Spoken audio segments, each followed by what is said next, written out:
Knee injuries and disorders. Introduction. The knee joint allows the leg to bend side to side. Select true or false. Correct. The knee allows the leg to bend in one plane only, up and down. Ligaments protect the knee from going sideways and getting injured. All knee injuries and disorders have the same symptoms. Select true or false. Correct.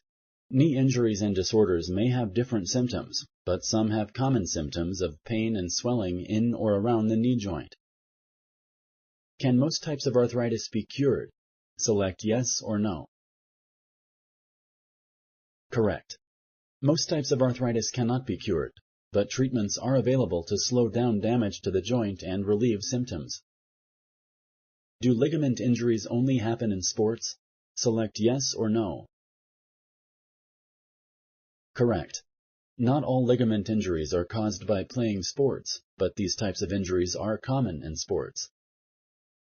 Cartilage injuries and disorders affect how smoothly a knee joint moves. Select true or false. Correct. When cartilage is injured or damaged, the knee does not move as smoothly. This can cause pain when moving or straightening the knee joint.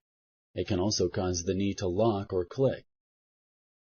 Do tendon injuries and disorders always require surgery? Select yes or no. Correct. Non-surgical treatments are often successful in treating tendon injuries and disorders. These may include applying ice or taking NSAIDs. Exercises to stretch and strengthen muscles also may help. Thank you for using Explain.